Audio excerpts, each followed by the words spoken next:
Boa tarde a todos. Uma saudação especial também a quem nos assiste pela internet. Vamos iniciar, então, a quinta aula da Técnica Legislativa e Processo Legislativo Municipal. Aqui, só para a gente se situar, eu estou fazendo a quinta aula mais voltada para a questão da técnica legislativa, né?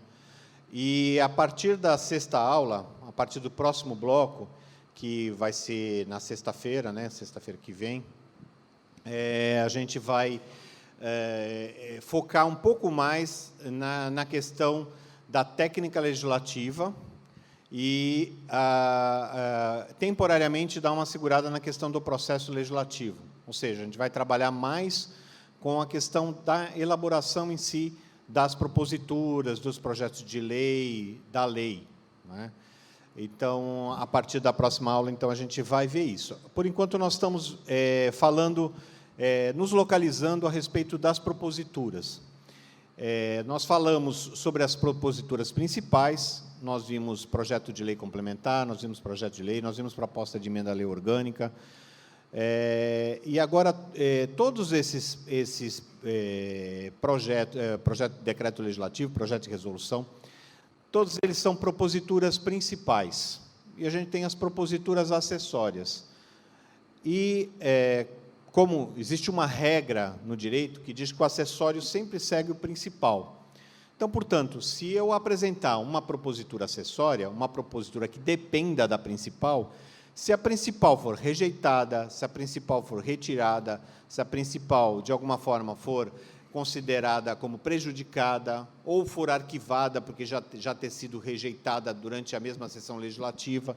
Então, se algo acontecer com a propositura principal, a propositura acessória vai acompanhar o destino da propositura principal. Então, a gente tem aí, como proposta, dentro das propostas de emenda, tá? Eu vou apenas apresentar algumas considerações, novamente, para a gente entender a questão das propostas de emenda, para a gente depois entender as emendas em si, né? Então, a proposta de emenda. A proposta de emenda é a proposta de emenda à lei orgânica, como nós vimos na aula passada. A emenda, ela tem um sentido no processo legislativo e outro na técnica legislativa. Por quê? No processo legislativo, a proposta de emenda à Constituição, ela visa alterar o texto da Constituição, federal ou estadual, vigente. Tá? Então, no processo legislativo, uma proposta de emenda à Constituição, no caso da União e do Estado, é uma proposta que visa alterar o texto da Constituição. Então, ela é uma proposta de emenda à Constituição. A gente precisa prestar muita atenção para não confundir com emenda à proposta de emenda, que é possível emendar uma proposta de emenda. Mas a proposta de emenda, ela se caracteriza por ser uma propositura que visa alterar o texto da Constituição Federal e Estadual. Nos municípios, é a proposta de emenda à lei orgânica que tem essa função. Tá? Então, a proposta de emenda à lei orgânica, ela funciona tal e qual uma PEC, uma proposta de emenda à Constituição. Por quê? Por causa das características que a assemelham a uma Constituição municipal. Então, a gente poderia dizer assim, uma proposta de emenda à Constituição municipal. Poderia, tá? Mas, tecnicamente, como a lei orgânica municipal, ela toma, às vezes, da Constituição municipal, a denominação, então, o que a gente tem é uma proposta de emenda à lei orgânica, que tem esse mesmo sentido, de alterar o texto da Constituição municipal, que é a lei orgânica municipal. Então, dessas proposituras, resultarão uma emenda à Constituição estadual, se ela for aprovada, obviamente, uma emenda à Constituição estadual ou federal, ou uma emenda à lei orgânica. Portanto, quando nós falamos em emenda à lei orgânica, ela já foi promulgada pela mesa diretora, ela já passou por aquele processo de aprovação que nós mencionávamos antes, com ela tendo sido apresentada pelo prefeito, por 1/3 dos senhores vereadores, aprovada em 2 turnos, com interstício de 10 dias entre eles, com aprovação de 2/3. Vocês lembram bem disso? Então, passou toda essa tramitação, chegou à mesa diretora para promulgação. Então, a mesa diretora promulgou. A partir daquele momento, ela vai receber uma numeração. Na aula que vem, nós vamos até ver um pouco mais com lupa essa questão da numeração. É uma numeração sequencial. Então, portanto, se nós estivermos na emenda 68, já passaram desde da promulgação da Constituição, da Lei Orgânica Municipal, que seria 5 de abril de 1990. Então, a partir dali, nós teremos, então, se tivesse sido aprovada, não aconteceu, mas poderia ter sido aprovada uma emenda naquele mesmo ano, ela receberia o número 1, e a emenda, sucessivamente, pouco importando qual seja o ano, ela vai ser emenda 1, 2, 3, e assim sucessivamente. Certo? Aí ela virou uma emenda à Constituição, se for no caso da Constituição Federal e Estadual, ou uma emenda à Lei Orgânica Municipal, no caso do município. Então, na técnica legislativa, emendas, subemendas que visam alterar, aperfeiçoar, suprimir dispositivos de proposituras em tramitação. Então, na técnica legislativa, as emendas, subemendas, elas visam alterar a propositura, ou projeto de lei, ou projeto de lei complementar. Eles visam alterar a redação. Tá? Então, novamente, a redação da propositura em tramitação. Tá certo?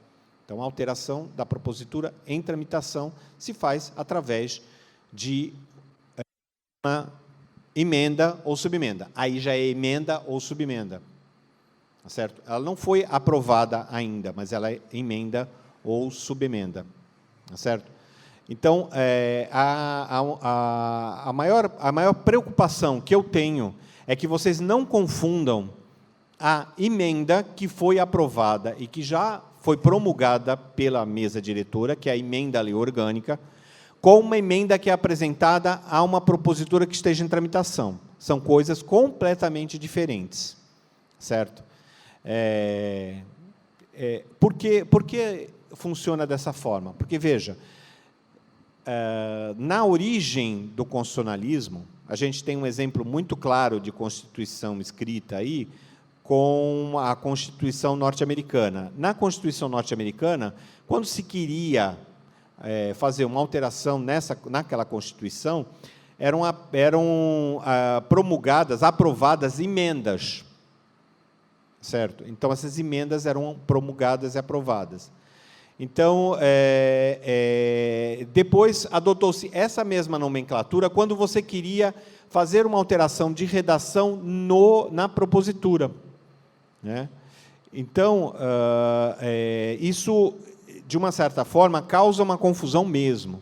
Tá? Mas a gente vai bater bastante nessa tecla para a gente não confundir uma emenda à lei orgânica que já foi aprovada e submetida àquele quórum especial.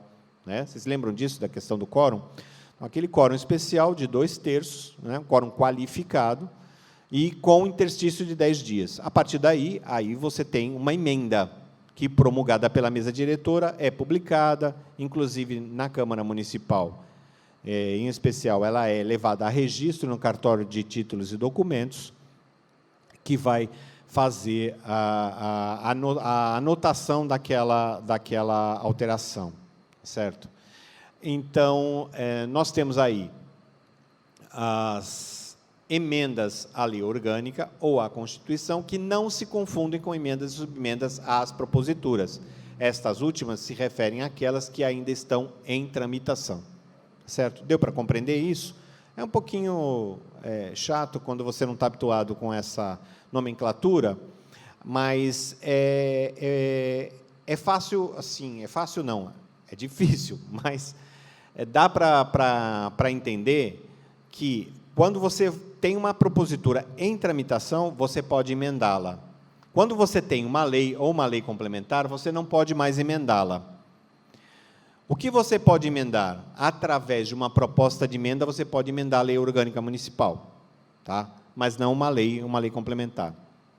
Tá certo? Então, quando você fala em lei orgânica municipal Constituição Federal ou Constituição Estadual, você fala em proposta de emenda. Quando você fala numa tramitação de um projeto de lei complementar, um projeto de resolução, um projeto de decreto legislativo, você pode apresentar uma emenda ao projeto, uma emenda à proposta de emenda, aí você vai apresentar uma emenda, tá? Que pode ser de iniciativa individual ou pode ser de iniciativa conjunta. Tá? Então, tem mais do que um autor que está apresentando uma emenda a uma proposta de emenda. Tá certo? Aí há uma discussão em relação a se um vereador, individualmente, pode apresentar uma emenda, uma proposta de emenda, ou se ele precisaria de 1/3 para o apoiamento dessa proposta de emenda. Eu sou do entendimento que é necessário esse apoiamento, porque, do contrário, você daria ao vereador a possibilidade de propor uma alteração na lei orgânica municipal sem precisar obter 1/3 de aprovação, basta que ele apresente uma emenda. Então, eu entendo que a emenda, a proposta de emenda, deva vir também com esse pré-requisito de 1/3. Bom, aí vamos falar nas emendas sob o ponto de vista da técnica legislativa, não do processo legislativo. As emendas são instrumentos usados para sugerir alterações ao texto de alguma proposição, ainda sujeita à aprovação, até que seja convertida em lei ou lei complementar, ou até mesmo em emenda à lei orgânica. Então, até a fase da promulgação, certo? Que seria a aprovação daquela lei, seja pela mesa diretora, se ela for a responsável pela promulgação da emenda à lei orgânica, ou seja pelo prefeito municipal, responsável pela promulgação, ou ainda o presidente da Câmara, se o prefeito deixar de vetar ou sancionar a lei, deixar transcorrer o prazo para veto ou sanção. Nesse caso, aí é o presidente da Câmara que vai promulgar e publicar a lei. Ele não pode sancionar, ele não pode vetar nem sancionar, mas ele pode promulgar a lei, certo? Até essa fase, é possível você apresentar uma emenda. Depois disso, não mais. Bom, e que tipo de emenda elas podem ser? Bom, as emendas podem ser supressivas para abolir parte da proposição principal. Então, essa emenda iniciaria-se assim. Emenda número 1 ao projeto de lei complementar número 2, e aí, a partir daí, você já menciona, fica suprimido ou suprima-se o artigo X. Então, eu estou sugerindo que sejam suprimido o artigo X. Na sequência, eu posso colocar, renumerando-se os demais. Ah, mas espera um pouquinho. Aí cabe um alerta aos senhores. Jamais é possível renumerar artigos de uma lei já promulgada, publicada, sancionada. Não, sancionada, promulgada e publicada, nessa ordem, né? Então, por quê? Porque quando eu numerei aquele artigo, eu tenho várias referências em todo um processo administrativo, ou mesmo legislativo, que faz referência àquele artigo. Então, vou dar um exemplo para os senhores. Se toda vez que a gente tivesse que mudar o Código Penal, e tivesse que alterar a numeração, vocês acham que até hoje a gente ia chamar um estelionatário de 171? Não, né? Se o cara cometeu um furto, 155, ou cometeu um roubo, 157, ficaria muito difícil para a gente decorar, né? Ele passou a ser o 156, não, mas foi antes da alteração? Não, mas foi depois? Não, mas... Então, não existe isso, por favor, entendam isso. Tá? Eu não posso fazer um projeto de lei, e no projeto de lei eu coloco lá um artigo, renumerando-se os demais. Não, isso é uma técnica apenas e tão somente para a emenda, quando o projeto ainda está em discussão. Porque, enquanto o projeto está em discussão, ele pode ter 10 artigos, 11 artigos, 12, 13, 14, 17. Ele só vai ser definido isso a partir da segunda votação, se for submetida a 2 votações, e a partir da segunda votação, ao prefeito municipal, que pode vetar ou sancionar um artigo, um parágrafo, um inciso. Há uma observação aqui interessante para os senhores. Na Constituição anterior, na emenda número 1 de 69, era possível ao presidente da República e aos outros chefes do Poder Executivo o veto à expressão, palavra, parte de um artigo. Já aconteceu de, por exemplo, de ser feito veto de um o veto de com, o veto de exceto, o veto de palavra, de expressão. Tal. Isso não é possível, não é possível mais. Quando o presidente da República, ou o governador do Estado, ou o prefeito do município, resolve vetar, pode ser também o governador do Distrito Federal, pode vetar, deseja vetar uma parte da lei, ele tem que indicar que ele vai vetar o artigo inteiro, ou ele vai vetar o parágrafo inteiro, certo? Então, por exemplo, digamos que aqui, na Câmara Municipal, foi apresentada, por isso que é importante, às vezes, você qualificar como que cada emenda se dá. Eu apresentei uma emenda supressiva para suprimir um artigo 2º de um projeto de lei do prefeito. O prefeito apresentou um artigo 1º, o artigo 2º, a Câmara entendeu que aquele artigo 2º não deveria estar lá, então, foi apresentada uma emenda supressiva para retirar o artigo 2º. O artigo 2º do projeto de lei do prefeito não será mais artigo 2º, ele será excluído, se a emenda for aprovada, e passaria o 3º a 2º. Então, isso é o renumerando-se os demais. O 3º passa a ser 2º, o 4º passa a ter 3º, e assim sucessivamente. Isso é uma possibilidade que existe na tramitação da propositura. Acabou a fase de tramitação, foi para a promulgação, o prefeito pode chegar lá e falar assim, eu veto o artigo 3º, porque ele, na verdade, ele devia estar com a redação do 2º, que foi uma emenda supressiva. Não pode fazer isso. Suprimiu aquele artigo, ele terá que promulgar a lei daquele jeito e apresentar um outro projeto de lei para incluir na lei um artigo 2A, se é que ele quer posicionar ali, ou um artigo 1A, certo? Então, fica acrescentado à lei número tal, o artigo 1A com a seguinte redação, certo? Porque ele não vai poder colocar de novo lá o que ele quer, não vai poder pôr de volta. Então, essa é um importante destaque aí para a questão da supressiva. As aditivas, para incluir um novo dispositivo ao principal. Então, aqui, quando eu tenho, inclua-se um inciso X ao artigo Y, eu estou fazendo uma descrição, onde eu, por exemplo, digo quais são as condições para se obter uma isenção do IPTU, do Imposto Predial e Territorial Urbano. Eu começo, então, a dizer, inciso 1º, tal coisa, inciso 2º, tal coisa, inciso 3º, ter idade superior a 80 anos, por exemplo. E eu quero colocar um inciso 4º, ser proprietário de um único imóvel, por exemplo, que não estava dito lá. Né? Então, eu quero acrescentar um inciso com essa redação. Então, o que eu vou utilizar? Uma emenda aditiva. Certo? Veja, quando eu estou explicando aos senhores a questão da técnica legislativa, eu estou destacando a maneira como devem ser feitas as coisas. Nem sempre elas são feitas dessa forma. Nem sempre elas são feitas dessa forma, porque, às vezes, apresentada uma emenda número 2, ao projeto de lei número tal. E ela não diz se é aditiva, se é supressiva, etc. e tal. Na Câmara dos Deputados há um rigor maior em relação a isso, na Assembleia Legislativa também há um rigor maior em relação a isso.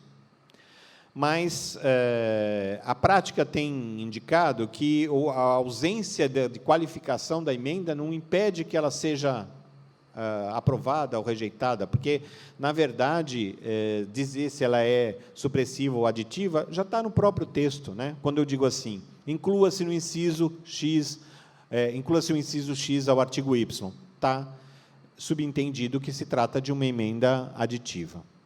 Bom, no C, uma emenda substitutiva ou um substitutivo é a introdução de uma nova forma de normatizar a matéria alterada. aqui no nosso regimento interno, a gente usa a expressão substitutivo, que seria eu substituir o projeto por um outro formato, no artigo 1º, 2º, 3º, bastante diferentes daquele projeto, porque eu teria que reformatar o projeto inteiro para poder recolocá-lo, digamos, nos trilhos, né? Então, na verdade, a vontade legislativa que se pretendeu não era aquela, então, eventualmente, eu apresento um substitutivo. Antes era mais utilizado isso, hoje em dia tem sido pouco utilizado, porque, às vezes, se aquele projeto não atende, rejeita-se o projeto, e aí o vereador que quer apresentar um substitutivo, apresenta um substitutivo de sua autoria, um projeto de sua autoria. Então, portanto, não aproveitando a autoria do vereador anterior, mas apresenta um outro projeto, ou pede para que o autor retire o projeto dele, ele apresenta um novo projeto. O que eu entendo que eu acho desnecessário, porque quando você apresenta um substitutivo, ele vai novamente aparecer, mas você pula pelo menos a etapa de apresentação, etc. e tal, que teria que ter, e a retirada do outro projeto. Bom, a gente também tem a emenda modificativa, que altera a redação em aspectos secundários, ou seja, em aspectos que não têm tanta importância, né? Então, acrescente-se a palavra X ao caput do artigo Y, né? Então, quando eu faço algum acréscimo que não altera toda a redação, tá? Então, eu faço por uma emenda modificativa. Uma emenda aglutinativa, ela propõe um texto único a vários projetos, e nem todos os regimentos internos a prevêem, né, uma emenda aglutinativa, tá? Mas ela propõe um texto único a vários projetos. Essas emendas aglutinativas, elas acontecem com certa frequência na Câmara dos Deputados, porque lá a gente tem vários partidos, vários líderes partidários, vários deputados, né? São, agora, número de deputados, nos 500, não, é federal, 504 deputados, se não estivermos enganados, né? 531, tá, 531 deputados. Então, obviamente, cada deputado tem uma maneira de enxergar, tem a sua visão a respeito da matéria, e, eventualmente, para que se possa levar à sanção um projeto que tenha a cara de todas essas facetas do problema, às vezes é proposta uma emenda aglutinativa que propõe a junção de dois projetos, para que se chegue a um texto só. A subemenda, ela é uma emenda que depende de outra, né? O seu destino está atrelado ao da emenda, dando uma nova redação à emenda. Então, subemenda número X, a emenda número Y, ao projeto de lei número X. Tá? Então, essa subemenda, ela é uma emenda a emenda. Ou seja, eu apresentei uma emenda, entretanto, um outro vereador, eu vou dar um exemplo para os senhores, que acontece, às vezes acontece essa subemenda. Nas propostas, nos projetos de lei que fixam o orçamento municipal, muitas vezes é dada uma autorização para que o prefeito possa abrir crédito adicional especial, e aí essa autorização pode estar em 30%. E já aconteceu de um vereador ir lá e apresenta uma emenda de 20%. Outro vereador apresenta uma subemenda de 10%. Né? Aí vai aí a questão de que a gente vai votar primeiro. Bom, aí o que acontece? A gente vota primeiro o projeto com as emendas e subemendas. Por quê? A subemenda de 10% substituiu a de 20%, que substituiu a de 30% do prefeito. Por que essa técnica? Porque ninguém pediu destaque da subemenda. Se ela for votada destacadamente, aí o que nós fazemos? A gente vota primeiro a última subemenda apresentada, depois a gente vota a segunda subemenda apresentada, e, finalmente, vota-se o projeto originário. Tá? Que aí, se eu rejeitar a de 10%, se eu rejeitar a de 20%, prevalece o texto original. Então, as duas, a emenda e a subemenda foram rejeitados, então prevalece o texto original. Se foram duas subemendas, prevalece, se as duas subemendas forem rejeitadas e a emenda também, então prevalece o texto original. Tá? Pode não ser nessa ordem, necessariamente, pode ser 30, aí depois virou 40, aí depois...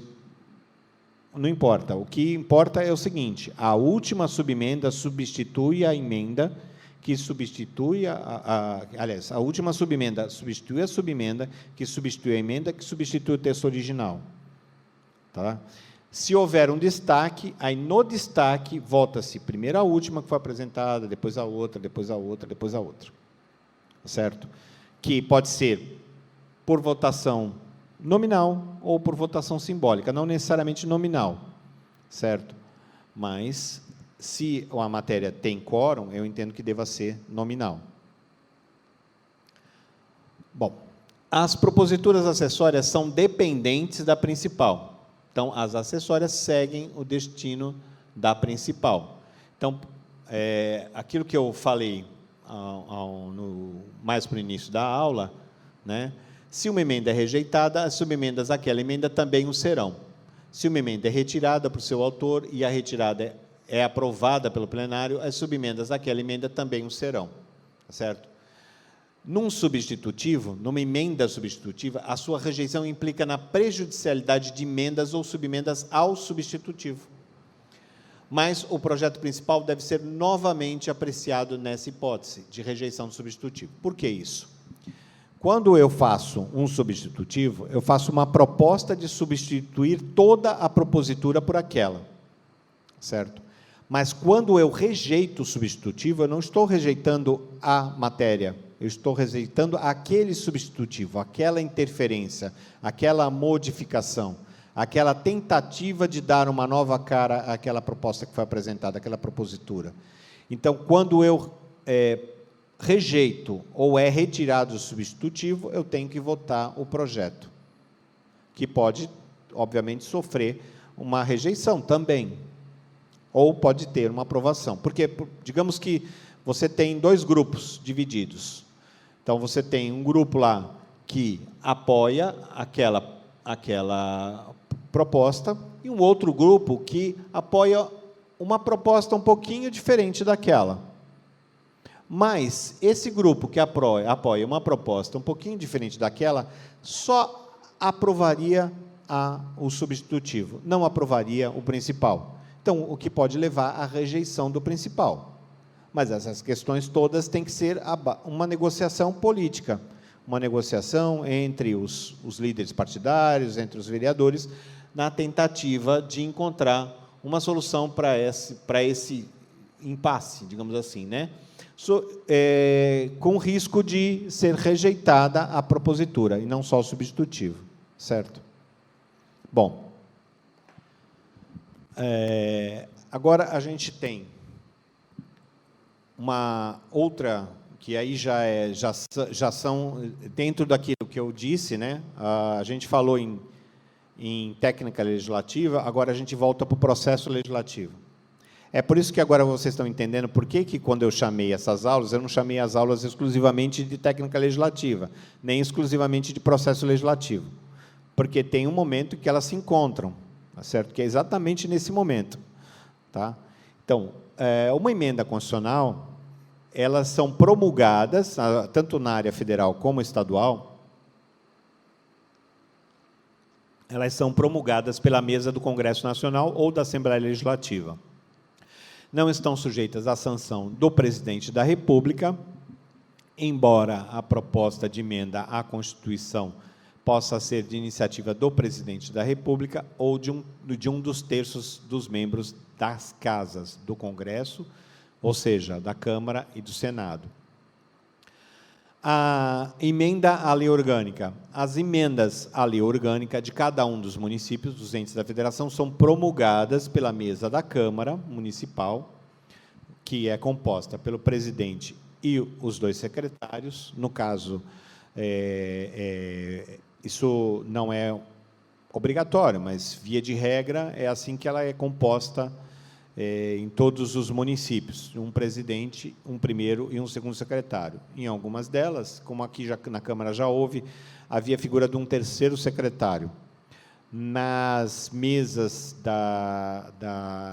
do Senado e da Câmara dos Deputados, há até quarto secretário, se não me engano, quinto secretário. Então, há aí uma composição um pouco mais elástica nessa composição da mesa.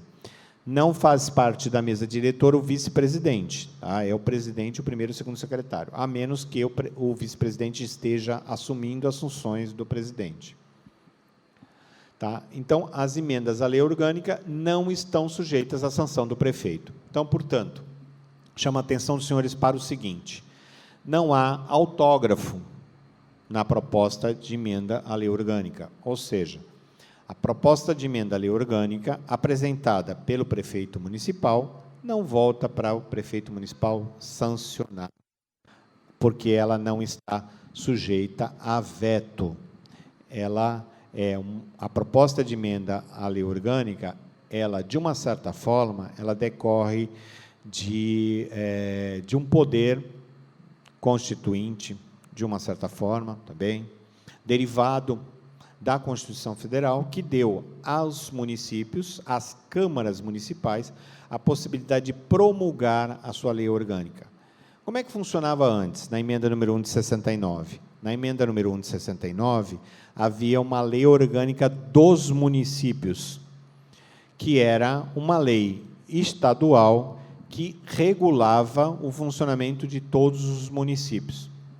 Então, portanto, o diferente disso é que agora a chamada lei orgânica dos municípios passou a ser uma lei orgânica de cada município. Então, não são mais as assembleias legislativas que promulgam as leis orgânicas dos municípios, mas é uma lei orgânica de cada município. Então, por isso que hoje a gente não tem uma Constituição municipal. Talvez eles achassem que isso seria muito forte para se compreender, e também porque o município não teria algumas características como, né, que seriam da União, né? Não sei. Eu acho que talvez fosse até melhor chamar de Constituição Municipal. De toda forma, a denominação que a Constituição Federal deu foi Lei Orgânica Municipal, então, portanto, de cada um dos municípios. Então, portanto, não estão sujeitos à sanção do prefeito, porque ela decorre, de uma certa forma, do poder legislativo autônomo, né? Então, a autonomia do poder legislativo para se autorregular. Então, existem alguns dispositivos na lei orgânica municipal que não são de repetição obrigatória, então, que, em alguns momentos, se pode inovar na lei orgânica municipal, mas aí é uma matéria um pouco mais aprofundada para o direito constitucional. Mas, como a gente viu, a proposta de emenda à lei orgânica, né, em alguns lugares é chamada de projeto de emenda à lei orgânica, é uma propositura principal e, nessa condição, está sujeita a ser emendada, subemendada, mas deve ser iniciada ou pelo chefe do Executivo ou 1/3 dos vereadores, como eu já disse em aulas passadas, certo? Então, ela pode ser, a proposta de emenda, ela pode ser emendada ou subemendada, ou pode ser, inclusive, apresentado um substitutivo, né, que a gente pode chamar também de emenda substitutiva. Bom, agora a gente vai passar para uma outra questão, ainda dentro da técnica legislativa, que seriam as proposituras especiais. Então, nós temos aí os códigos, os estatutos e as consolidações. Então, algumas proposições, ou proposituras, têm a tramitação especial por se tratar de matéria cujos dispositivos devem estar agregados para facilitar a análise e a sistematização. Então, na área federal, nós temos inúmeros exemplos: o Código Civil, o Código de Processo Civil, o Código Penal, inclusive o Código Penal, ele foi instituído, na época, por um decreto-lei, e ele não mais existe no âmbito do nosso sistema jurídico. Então, portanto, agora ele é considerado como uma lei, mas ele é um código. Por quê? Tem uma numeração, tem muitos artigos, né? Nelson, você poderia ver para mim quantos artigos tem o Código Penal, por favor? Inclusive, a numeração que ele vai me passar supera muito essa numeração. Por quê? Porque no curso do Código Penal a gente tem aquilo que eu mencionei antes. A gente tem o artigo 317-A, 320 e pouco A, tem um outro que é B, tem outro que é C, né? Então, a gente tem aí vários artigos. Quantos? 361 artigos, fora os A, né? Os A teria que contar um por um, né, Nelson? A gente vai ficar a aula inteira aqui contando quantas alterações já sofreu o Código Penal. Mas ele foi instituído por um decreto-lei, mas agora ele é alterado por lei. O Código de Processo Penal também, igualmente, tem uma quantidade bastante grande de artigos. O Código Tributário Nacional, que não tem tantos artigos, mas todos esses aqui têm caráter nacional, né? Portanto, eles têm aplicação para toda a legislação e que deve ser respeitada pela legislação estadual, municipal e também pelas pessoas, pelos cidadãos. Então, o Código de Trânsito Brasileiro, né, que muitos de vocês, senhores, quando recebem multa, xingam, né, mas está lá, o Código de Trânsito Brasileiro, às vezes xingam injustamente, né, diga-se de passagem, mas o Código de Defesa do Consumidor, e são preceitos para uma disciplina autônoma do direito. Então, nós temos aí o direito civil, o direito processual civil, o direito penal, o direito processual penal, o direito tributário. O Código de Trânsito Brasileiro não está inserido dentro de uma disciplina específica na Faculdade de Direito, mas a gente pode dizer direito do trânsito.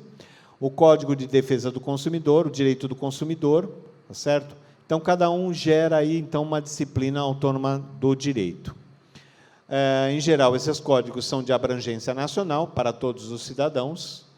Existem alguns códigos que eu não falei aqui, mas que, às vezes, são muito específicos da Marinha, por exemplo, códigos relacionados a um grupo menor de pessoas, né? Não teriam esse caráter nacional, mas a maioria tem essa abrangência. A consolidação das leis trabalhistas e a consolidação das leis previdenciárias se referem a normas que precisam de sistematização. Então, eles juntam várias normas, as sistematizam numa consolidação, tá? E aí tem aí a consolidação das leis trabalhistas e a consolidação das leis previdenciárias. São dois exemplos só. Os estatutos funcionam como sistematização de normas relacionadas a uma entidade ou a um grupo social. Então, a gente tem alguns exemplos aí, o Estatuto da Criança e do Adolescente, o Estatuto da Cidade, o Estatuto da Ordem dos Advogados do Brasil, aqui tem o Estatuto das Metrópoles também, né? A denominação Código de Defesa do Consumidor é imprópria, deveria ser Estatuto do Consumidor, né? Por quê? Mas alguns outros já defendem que seria um código, porque não estaria limitado só ao consumidor, mas também ao produtor, etc. e tal, mas, de qualquer forma, eu acho que é uma imprecisão. O melhor seria que fosse Estatuto do Consumidor.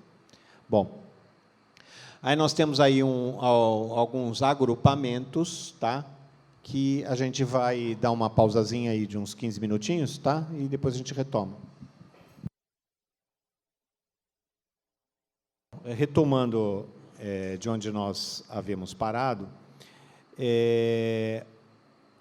quando você fala em legislação, quando você fala em leis, você necessariamente precisa ter uma lógica de agrupamento, uma lógica onde eu vou agrupar a determinados dispositivos, porque a gente pode chamar os artigos, os incisos, os parágrafos de dispositivo.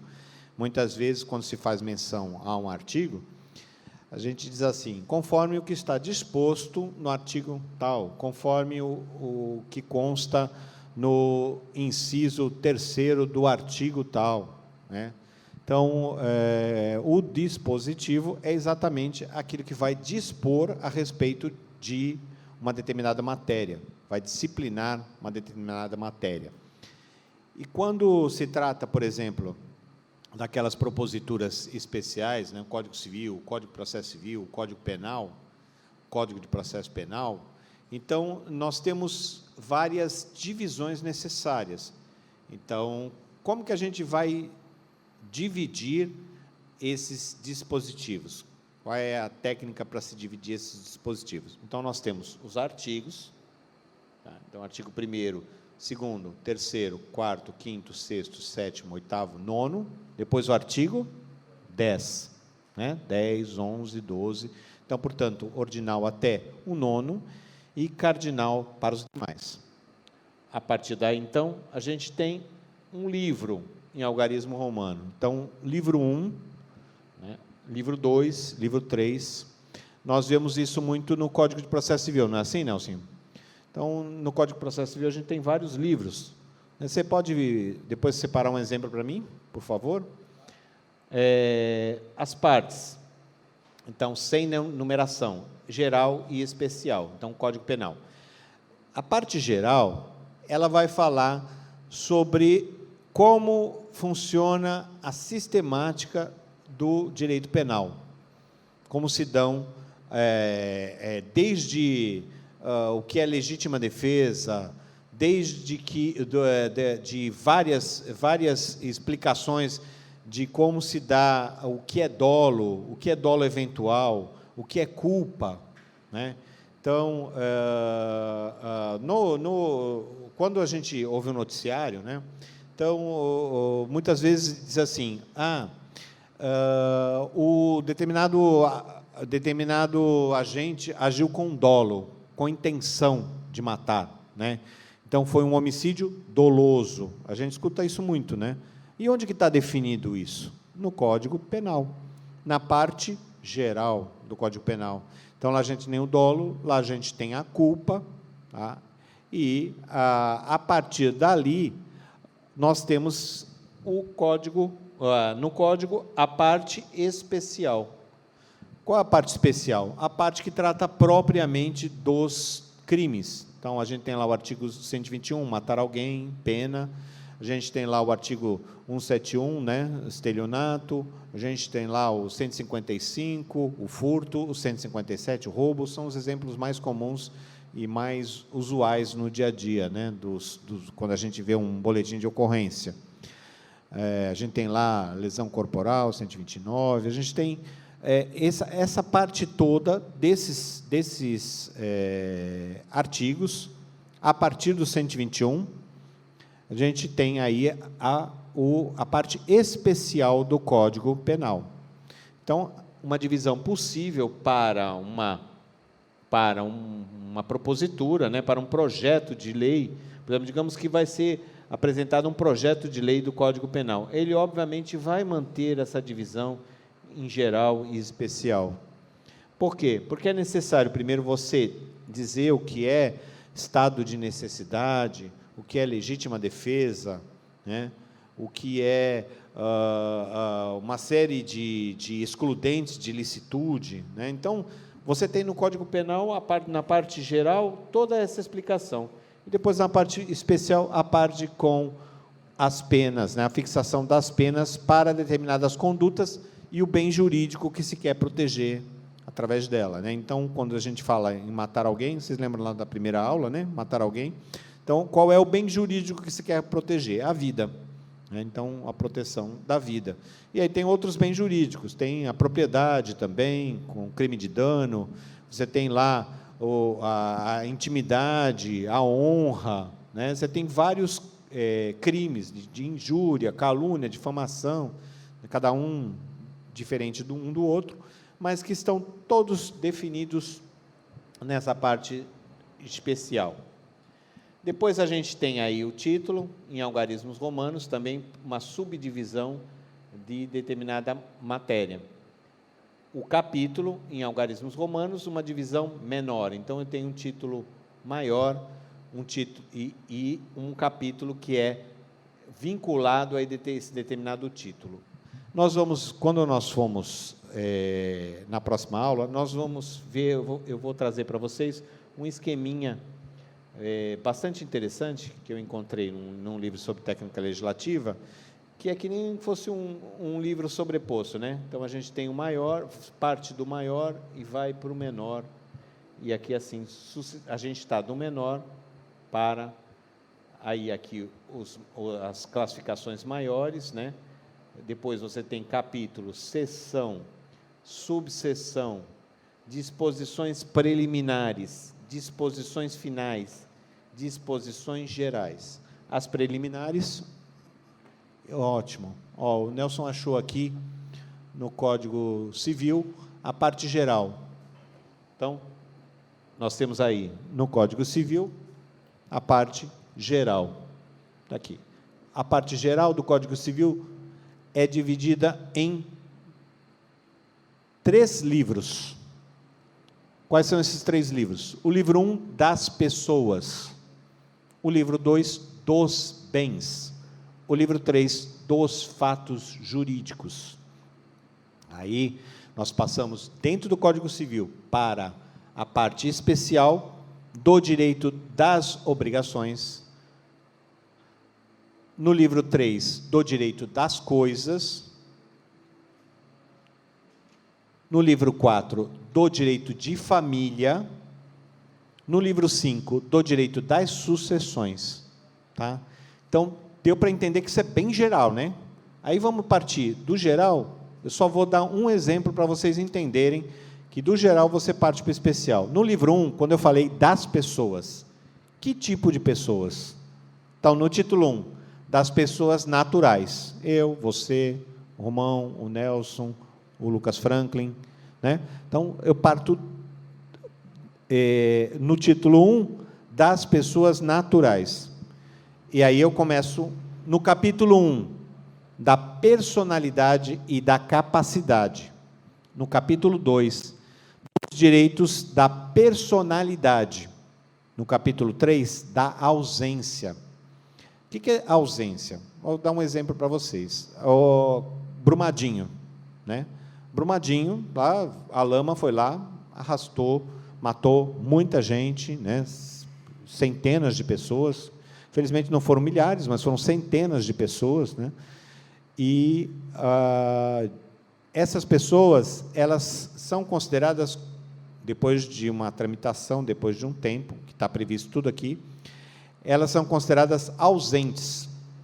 Quando são consideradas ausentes, é nomeada uma curadoria, se eventualmente ela tem bens, até que seja feita a sucessão provisória e a sucessão definitiva. Então, eu tenho, no ausência, a divisão na seção, olha lá, na seção 1, eu tenho da curadoria dos bens do ausente, na seção 2, da sucessão provisória, na seção 3, da sucessão definitiva. Vocês perceberam como é? Tudo intercaladinho, e para ser didático, né? Para ir explicando mesmo. Não faria nenhum sentido eu colocar alguma coisa sobre pessoa jurídica aqui e depois eu falar sobre adoção. Eu não estou falando sobre adoção, eu estou falando sobre a pessoa jurídica, como é que se dá, como é que ela acontece, personalidade e capacidade. Quando que eu adquiro personalidade jurídica? Você sabe quando uma pessoa adquire personalidade jurídica? Não, isso é uma pessoa jurídica com o CNPJ. E uma pessoa natural? Com a certidão de nascimento. Ah, mas não é no nascimento? Não, a gente está falando em jurídica, pessoa jurídica. A pessoa tem a sua existência a partir do nascimento. Tá? Mas a personalidade jurídica, ou seja, ser titular, é a partir do registro do nascimento, o reconhecimento dessa capacidade, né, da capacidade jurídica. A personalidade, há uma discussão, inclusive, que com o reconhecimento dos bens do nascituro, essa personalidade poderia ser até anterior ao nascimento. Então, poderia ter, lá a gente tem alimentos gravídicos para a mulher que está grávida, então a questão da personalidade pode ser mais abrangente até do que a questão do nascimento, mas a capacidade jurídica a partir da certidão de nascimento. Então, tudo isso é dividido em capítulos e seção. Aí aqui a gente tem várias seções, tá?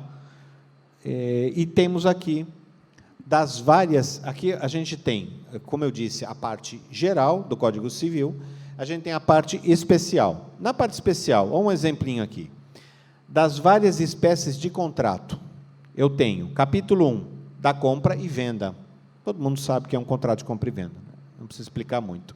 Aí, na seção 1, eu tenho das disposições gerais, as disposições gerais sobre contrato de compra e venda.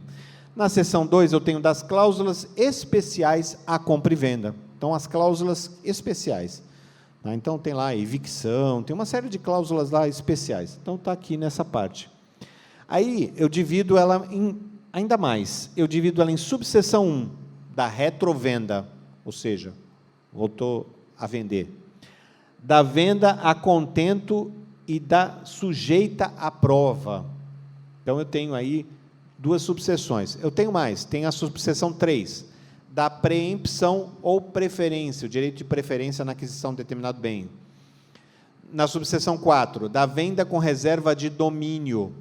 Tá? Então, eu vendi, mas eu reservei para mim o domínio.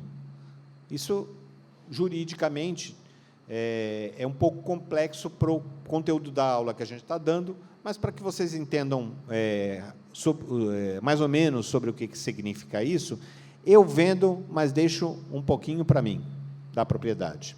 Ou seja, eu não vendo toda a propriedade, eu fico com a nua propriedade. Eu não usufruo dos frutos daquele bem, mas eu fico, para mim, com a nua propriedade. Ou seja, eu sou dono, mas eu não usufruo daquele bem. Ou seja, ou eu entrego o usufruto para terceiros. A subseção 5, da venda sobre documentos. Tá? Bom, isso é apenas um exemplo de como a gente pode dividir em seção e subseção, certo?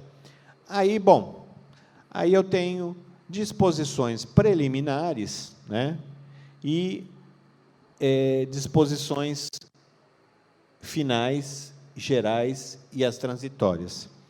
Nesse caso aqui do Código de Processo Civil, a gente não tem disposições preliminares, mas a gente tem disposições finais e transitórias dos artigos 2028 a 2046. Do que vai tratar as disposições finais e transitórias?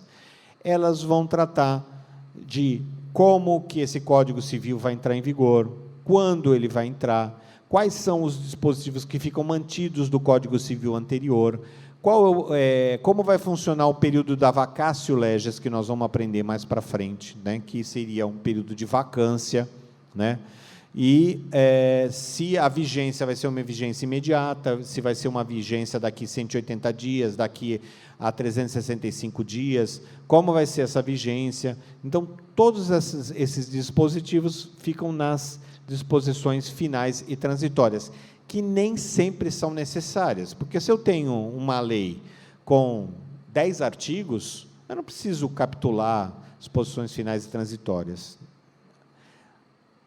Eventualmente, pode ser que seja necessário, apenas para didaticamente eu explicar que aquilo ali não é, mas se é para eu dizer, essa lei entra em vigor 180 dias da sua publicação, fica revogada a lei número tal, tudo bem. Eu não preciso ficar me alongando nessas disposições finais e transitórias. Mas, nesse caso aqui do Código Civil, se vocês perceberem, ele tem 2.046 artigos. É artigo para dedéu. Mas esses 2.046 artigos, do 2028 ao 2046, são disposições finais e transitórias. Então, portanto, justifica que você faça essa capitulação, né, essa separação. As disposições preliminares, às vezes você necessita separar em disposições preliminares alguma coisa que explique. Por exemplo, Nesta lei, entende-se como, como uso e ocupação do solo, aí eu vou lá e defino o que é uso e ocupação do solo. Entende-se por plano diretor, isso, e aí eu faço uma definição. Então, às vezes, essas definições que eu estou fazendo em relação ao que eu vou dizer na lei, então, preciso falar em disposições preliminares. É um exemplo de uso, podem ter outros, mas esse é o principal exemplo. E as disposições gerais e transitórias. Nós temos, na Constituição Federal, nós temos os atos das disposições constitucionais transitórias. Nós temos nada mais, nada menos do que 114 artigos, só de disposições transitórias, constitucionais transitórias, ou seja, que valem por um determinado período, tá certo? Então, lá, a gente tem a desvinculação das receitas da União, a DRU, a gente teve lá o CPMF, quem lembra aqui do CPMF? Lembra, né? O CPMF, o imposto do cheque, de má memória, né? Que não volte nunca mais, mas que, de vez em quando, as pessoas cogitam na hipótese de reimplantar esse imposto, com uma série de defeitos que ele tem, que, na verdade, não é um imposto, é uma contribuição, e, na verdade, não é nada, né? Sob o ponto de vista técnico-tributário, seria uma excrescência, mas que, durante muito tempo, prevaleceu dentro desses atos das disposições constitucionais transitórias. É um exemplo bem claro disso, né? Bom, vamos falar um pouquinho sobre artigo, né? O que vocês viram lá foi a primeira unidade ali que eu indiquei para a gente falar. O artigo é a unidade básica de qualquer propositura ou diploma legal. Tem algumas leis em outros países que não partem desse artigo. Eles já partem para uma numeração. Então, você tem lá 1, 2, 3, eu não sei como que eles chamam isto, né? Mas, não sei se chamam de item, não sei, na verdade, não sei qual a sistemática. Eu só entendo que esta sistemática é uma sistemática bastante interessante, que tem sido utilizada durante muito tempo, não sei nem quando que se iniciou a utilização dessa técnica de divisão, né, por artigos, incisos, parágrafos, etc. e tal, mas é uma técnica muito interessante, que facilita a menção a determinadas normas, e você facilmente consegue identificá-las, mas que você precisa utilizar uma unidade básica, é o artigo, tá? Essa é a unidade básica. Quando se quer fazer destaque, o artigo é a unidade básica de qualquer propositura. O caput é a cabeça do artigo. Quando se quer fazer destaque, é a parte inicial do artigo, sem preocupação com segmentos. Então, quando eu digo o caput do artigo, é a parte inicial do artigo. Eu vou dar um exemplo para os senhores aqui, tá? Constituição da República Federativa do Brasil. Artigo 1º. A República Federativa do Brasil, formada pela união indissolúvel dos estados e municípios e do Distrito Federal, constitui-se em Estado democrático de direito e tem como fundamentos. Parou aí? Não, eu tenho os fundamentos. 1, a soberania. 2, a cidadania. 3, a dignidade da pessoa humana. 4, os valores sociais do trabalho e da livre iniciativa. E 5, o pluralismo político. 1, 2, 3, 4 e 5, em incisos com algarismos romanos, porque é uma subdivisão do artigo. O artigo é entendido sozinho? Não, porque eu tenho fundamentos, 2 pontos. Então, portanto, eu tenho que ter uma explicação que se segue a quais são os fundamentos, dos princípios fundamentais da República Federativa do Brasil. Então, eu preciso, na continuidade, dizer quais são esses princípios. Mas, quando eu quiser me referir, por exemplo, a que a República Federativa do Brasil é formada pela união indissolúvel dos estados e municípios e do Distrito Federal, eu estou dizendo que o município é o quê? Faz parte da união indissolúvel, portanto, faz parte da federação. Então, eu quero me referir que o caput da Constituição Federal, do artigo 1º da Constituição Federal, ele já é não autoexplicativo, mas ele é automaticamente compreendido com a parte do caput que fala na união indissolúvel de estados e municípios e do Distrito Federal. Então, nessa parte, ele é compreendido. Quando eu quiser me fazer referência à indissociabilidade de estados e municípios do Distrito Federal para a formação da República, eu posso me referir ao caput do artigo 1º. Eu não preciso falar dos fundamentos do Estado Democrático de Direito, porque os demais são fundamentos do Estado Democrático de Direito: a soberania, a cidadania, a dignidade da pessoa humana, os valores sociais, o trabalho da livre iniciativa e o pluralismo político. Esses são fundamentos da segunda parte, ou seja, da segunda parte do caput. Mas eu posso fazer referência simplesmente ao caput. O caput do artigo 1º já estabelece que os municípios são uma unidade indissolúvel da União. Então, eles correspondem a uma unidade indissolúvel, tá? E aí também tem que respeitar os mesmos fundamentos de soberania, de cidadania, de dignidade, etc. Mas é uma divisão. Bom, então, isso para vocês entenderem que o caput pode ser mencionado, ainda que ele tenha que ser explicado pelos incisos, pelos parágrafos. Ele tem que ser explicado, mas, às vezes, ele pode ter uma compreensão simplesmente na menção ao caput. Então, quando eu quiser dizer caput não é caput, é caput, tá? Você vai mencionar o caput do artigo, tá certo? A parte inicial do artigo, sem incluir parágrafos, sem incluir incisos, alíneas, etc. Bom, as regras básicas. Deve ser abreviada a palavra artigo para arte, seguida de numeral. Então, é artigo 1º, 2º, 3º, 4º, 5º, 6º, 7º, 8º e 9º. Então, ordinal até o 9º e cardinal após ele, 10, 11, 12, 13.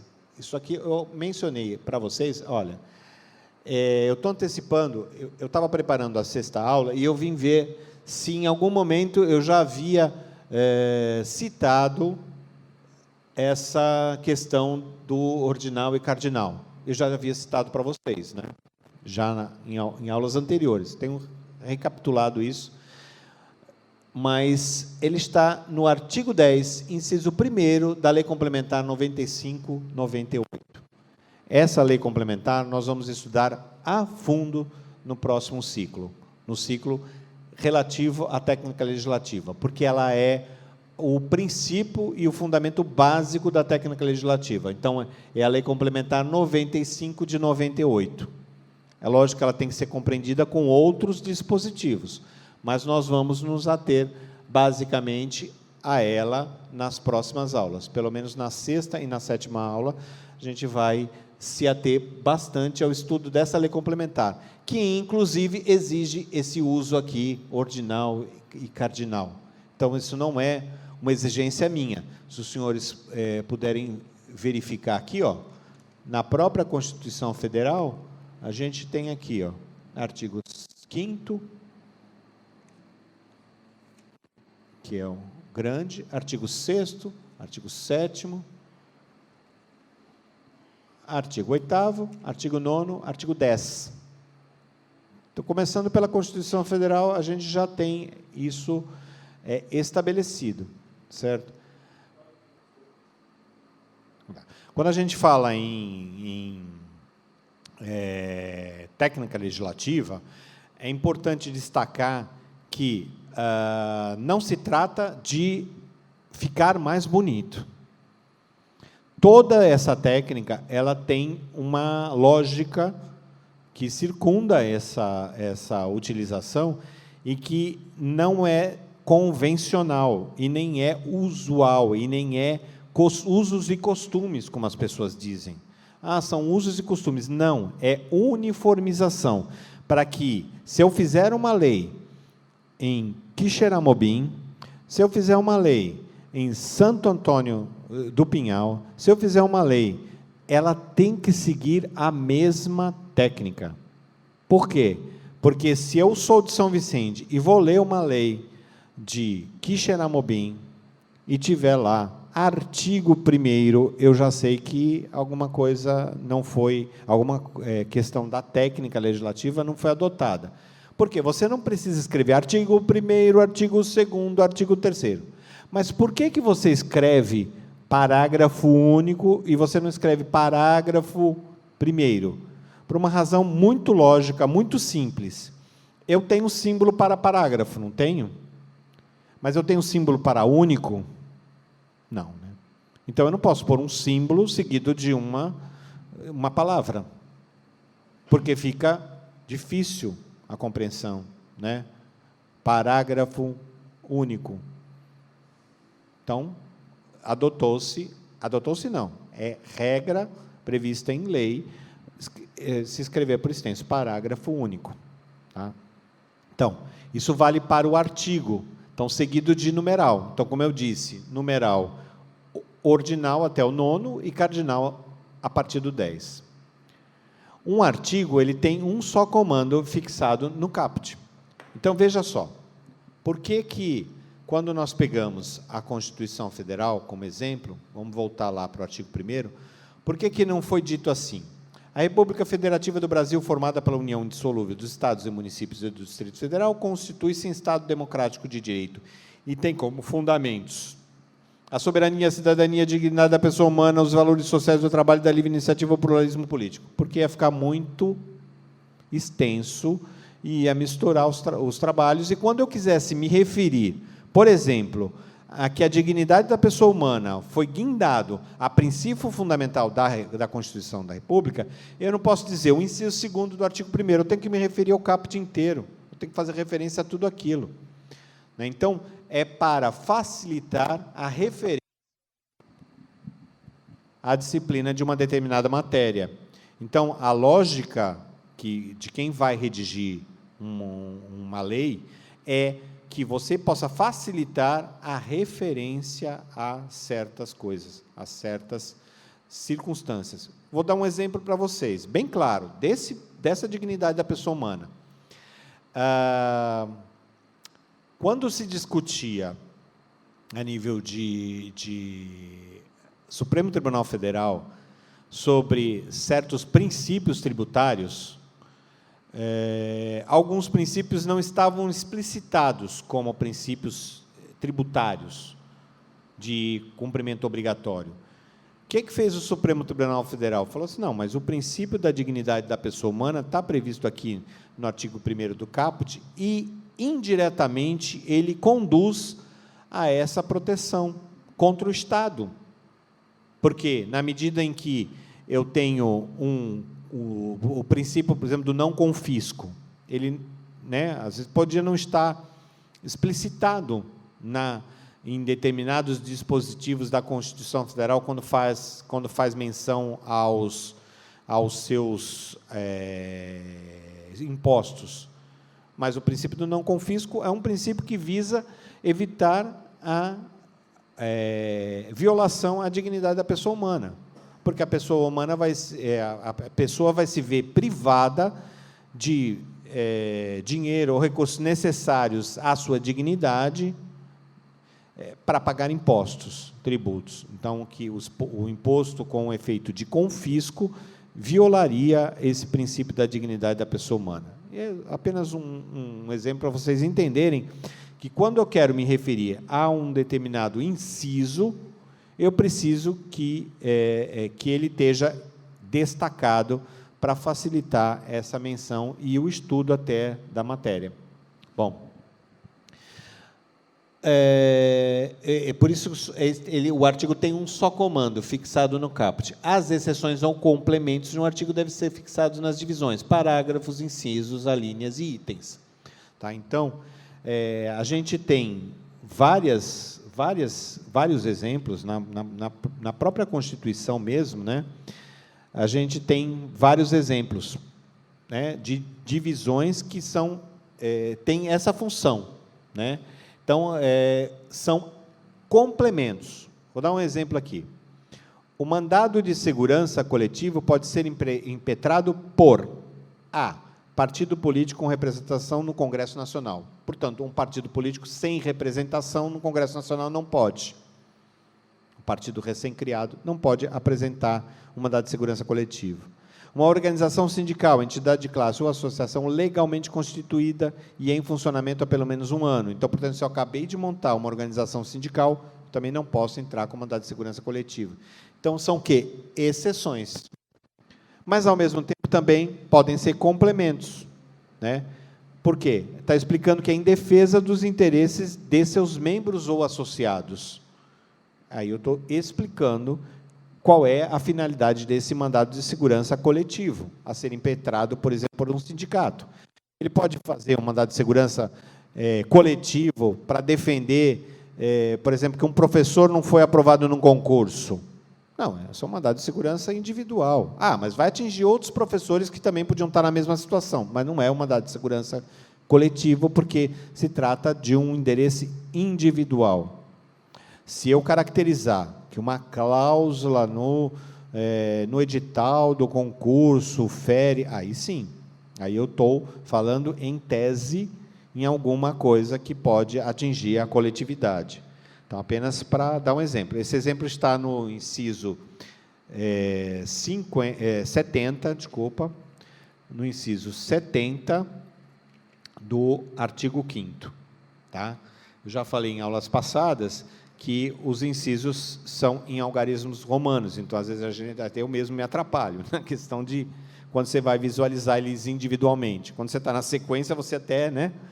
Mas, às vezes, você se atrapalha na questão da visualização. Mas não foi isso que moveu o legislador constituinte a retirar essa sistemática. Ele manteve a sistemática exatamente para poder permitir que haja uma lógica na fixação das subdivisões. Então, portanto, essas subdivisões, elas não são ilógicas, elas seguem uma lógica de, quando você fala em artigo, você fala num comando. As exceções, os complementos, as explicações, elas estão no parágrafo, nos incisos, nas alíneas e nos itens. Tá? As palavras sem destaque, exceto se estrangeiras, negrito, itálico ou sublinhado, tá? Então, eu não posso fazer destaque, a menos que sejam palavras estrangeiras, né? Existem algumas regras específicas, né? Se a proposição possuir um único artigo, não apresentará numeração. Então, você pode ter uma lei com artigo único. É difícil? É difícil, mas, em algumas circunstâncias, uma portaria, por exemplo, poderia ter um artigo único, tá certo? Uma portaria, cumpra-se. Tá? Eu digo lá, portaria, fica proibido o acesso, a portaria da mesa, fica proibido o acesso de pessoas usando sandália havaiana. Parágrafo único, artigo único. Ficam os munícipes que desejem adentrar ao prédio da Câmara Municipal proibidos de utilizarem sandálias do tipo havaianas. Registra-se e cumpra-se. Então, portanto, não revoga nada, não tem disposição final e transitória, não tem absolutamente nada, então eu posso usar uma exceção e escrever artigo único. Notaram por que não está o arte ponto? Pelo mesmo critério que eu havia dito antes. É artigo único, porque é parágrafo único, porque são palavras. Eu não posso colocar um arte ponto aqui e único. Pelo mesmo critério que eu não posso pôr um par ponto único. Certo? E nem colocar um símbolo de parágrafo e depois seguir ao único. Certo? Então, a abreviatura do artigo é só quando se tratar do artigo seguido do número. Então, a exceção é essa aqui, artigo único. Se houver introdução a um ou mais artigos, né, aqui faltou um S, né? Se houver introdução a um ou mais artigos, não se deve, em hipótese alguma, alterar a numeração da lei já existente. Eu já expliquei isso para vocês. O novo, aqui está, o S dali pulou para cá, né? O novo ou novos artigos, tá, o S também faltou aqui, desculpem a minha distração, devem ser seguidos de letras do alfabeto. Assim, por exemplo, artigo 170A, 171D. Tá? Então, você tem aí a numeração A, B, seguida de letras do alfabeto, a numeração seguida de letras do alfabeto. Artigo 170A, 171B, né? Deixa eu ver se eu consigo encontrar aqui alguma coisa.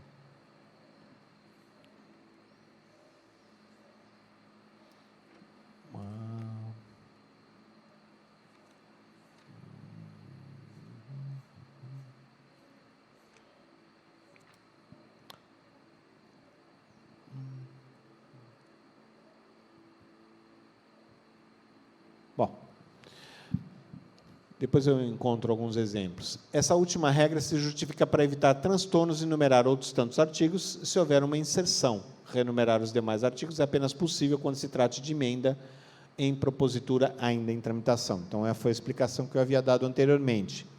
Ou seja, não é possível você alterar a numeração de artigo. Já aconteceu aqui na Câmara e deu problema. Tá? Já aconteceu de fazerem uma tentativa de alteração de numeração de artigo, e isso, no regimento interno anterior, isso deu um problema difícil de resolver. Bom, o parágrafo. O parágrafo, a finalidade dele é completar o sentido ou abrir exceções ao caput. Então, as regras devem ser grafadas com o uso do símbolo parágrafo seguido do número, numerado seguindo-se a regra para o artigo, ou seja, parágrafo 1º, 2º, 3º, 4º, 5º, 6º, 7º, 8º, 9º, parágrafo 10, 11, 12, a mesma coisa. Inicia-se o texto com letra maiúscula, em um único período e pontuado no final. Tá? Então, você inicia um parágrafo com a letra maiúscula. Ó, eu tenho bem claro aqui 2 exemplos. Os títulos executivos extrajudiciais. Parágrafo 2º, o título estrangeiro. Parágrafo 3º, o título estrangeiro, também com o em maiúscula. Diferente dos incisos, quando você se inicia com minúscula. Tá? O parágrafo refere-se ao caput do artigo e a ele é subordinado. Portanto, eu não posso ficar criando parágrafos que não tenham absolutamente nenhuma relação com o que está dito no artigo, tá, a que ele se refere. Quando o artigo tiver um único parágrafo, deve ser grafado por extenso e seguido do termo único. Assim, é parágrafo único e nunca parágrafo único, pelas razões lógicas que eu já havia exposto anteriormente. Porque você tem aqui um símbolo e aqui uma palavra. O parágrafo pode desdobrar-se em incisos. Tá? Então, nós temos aí o inciso, a divisão do artigo e do parágrafo permite a redação deste de forma mais sucinta. Então, quais são as regras que a gente tem? Após o texto do artigo ou parágrafo, é precedido de 2 pontos. Tá? Então, o inciso é precedido de 2 pontos. É o que eu havia dito aqui, em relação à Constituição Federal. No artigo 1º, a República Federativa constitui-se e tem como fundamentos, 2 pontos. Aí seguem-se os incisos. Então, portanto, ele é precedido de 2 pontos. Tá? Em algarismos romanos, seguido de travessão, tá? Como é, por exemplo, no artigo 3º da Constituição Federal. Inicia-se o texto com letra minúscula, à exceção dos nomes próprios, e termina com ponto e vírgula, salvo o último inciso pontuado ao final. Então, a gente tem aí artigo 1º, tá, da Constituição Federal. Então, tem lá, inciso 1º, a soberania, ponto e vírgula. 2, a cidadania, ponto e vírgula. 3, a dignidade da pessoa humana, ponto e vírgula.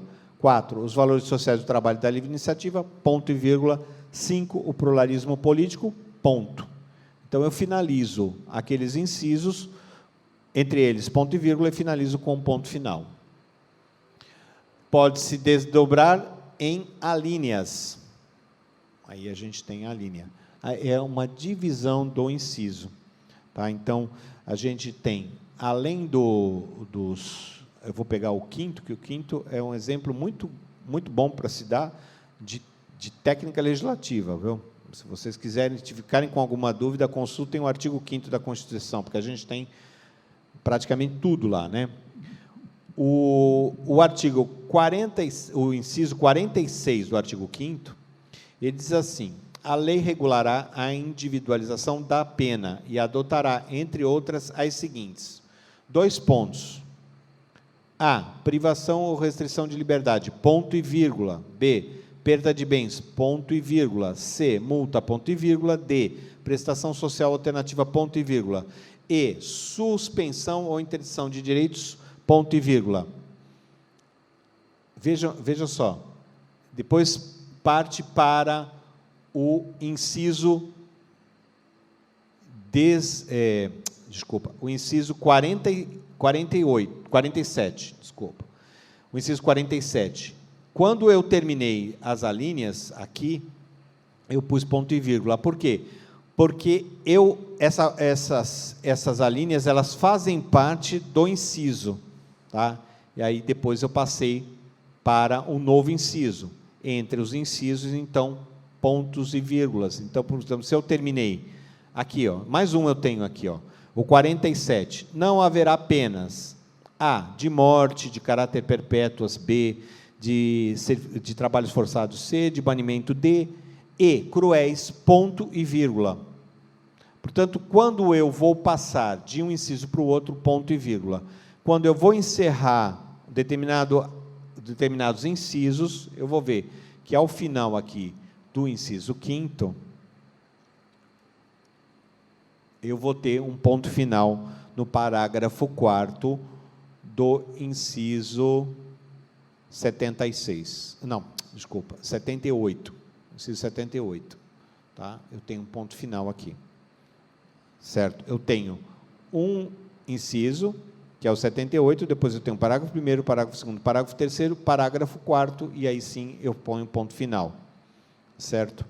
E nesse último inciso, certo? Eu devia até ter reproduzido aqui, mas não me faltou a ideia. Mas entre o inciso 77 e o 78, há um ponto e vírgula ao final do 77. E no 78 eu tenho um ponto final.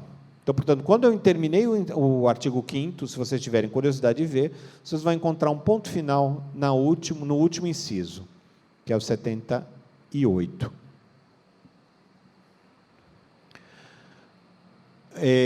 Além disso, né, o inciso pode se desdobrar em itens. Tá? Observação: o limite de 26 alíneas. Se necessário, deve ser dividida a matéria de modo a melhorar a compreensão do texto. Tá? Então, só uma observaçãozinha: quando vocês estiverem numerando, quando vocês estiverem utilizando alíneas, tá? Vocês utilizem, né, esse limite de 26 alíneas, para você, porque nós só temos 26 letras no alfabeto. Tá? Então, tentam fazer uma divisão que possa permitir mais. Os itens. A divisão da linha visando facilitar a sistematização. Quais são as regras? O item se apresenta após a linha e é precedido de 2 pontos.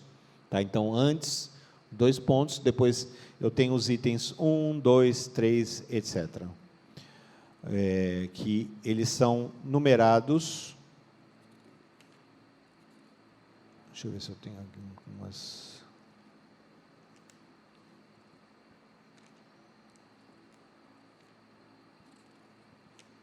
Eles são mais, não são tão frequentes. A utilização dos itens não é algo tão frequente.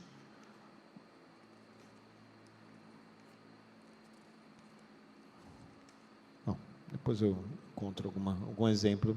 Mas, numa outra aula eu trago algum exemplo, que são em algarismos arábicos, 1, 2 e 3, na forma cardinal, seguido de ponto e não hífen.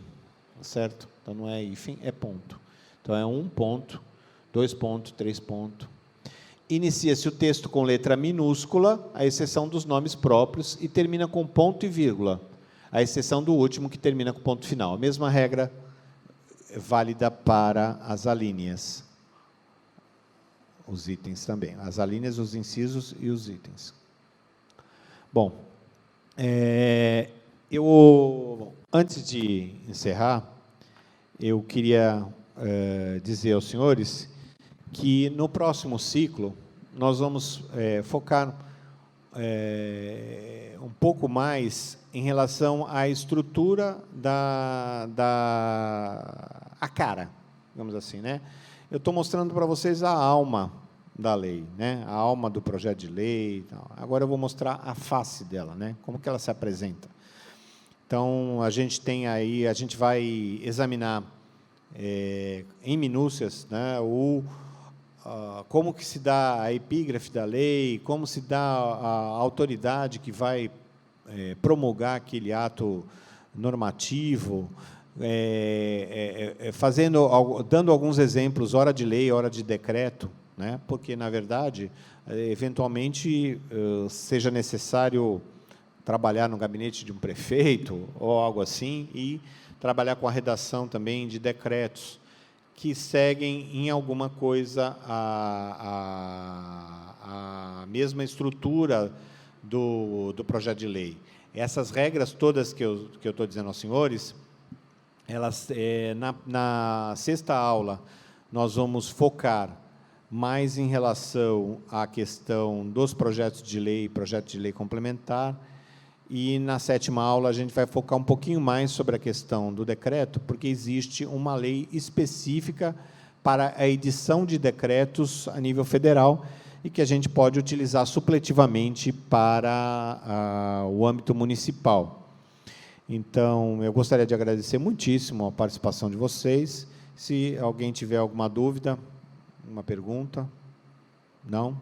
Então, eu gostaria de agradecer muito a presença de vocês e dizer que, para mim, tem sido muito prazeroso poder compartilhar com vocês esses momentos aí. Muito obrigado.